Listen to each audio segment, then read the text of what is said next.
Hello po sa inyong lahat mga ka-crypto. Ako po si Pinoy Crypto Trader at sa video na ito ay atin pong pag-uusapan dito ang price analysis ng U-Today dito kay Dogecoin at saka kay Shiba Inu.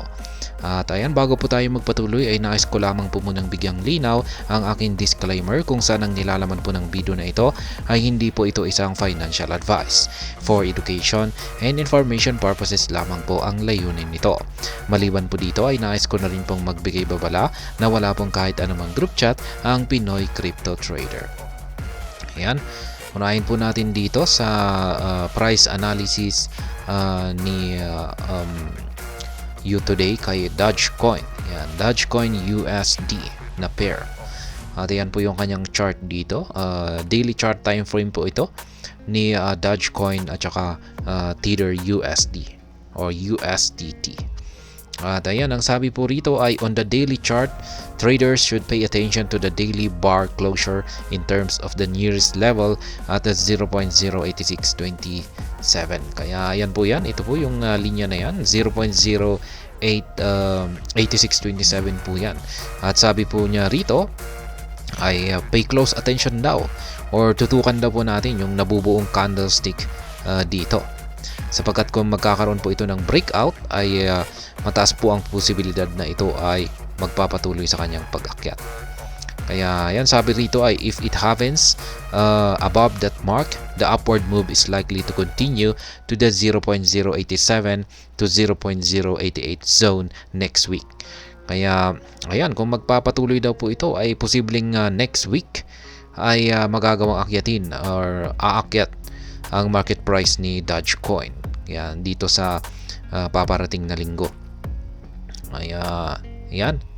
Ito kaya sabi po rito ay ito raw yung tututukan natin ngayon. Yung kanyang candlestick na ito. Ayan, kung basta magkaroon siya ng breakout dito ay magpapatuloy po siya sa kanyang upward trend. At sa kasalukuyan, ang presyo po ni Dogecoin ay naglalaro po sa 0.08610. Kaya nasa ilalim po nito. Kaya isa po itong minor resistance line. Dito naman po tayo kay Shiba Inu. Ayan naman po siya. Meron po tayong isang resistance line dito na nasa 40 digits 106. Unlike Doge, the rate of SHIB has not accumulated enough energy for a further move. The falling volume confirms this statement. Kaya ayan. Nakikita natin dito na bumabagsak po kasi yung kanyang volume. Ayan. Ang volume ni Shiba Inu. Kaya yan po yung kanyang naging basihan dito kung bakit wala daw po siyang sapat na energy or sapat na pwersa para umakyat.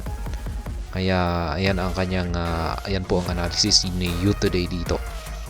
Kaya ang sabi niya rito ay in this case, ongoing sideways trading in the area of 50 digits 950 to 50 digits 980 is the more likely scenario for the next days. Kaya ayan, sa mga susunod na araw ay ang posibleng mangyari rito or magiging price action ni Shiba Inu ay magsa-sideways lamang daw po siya.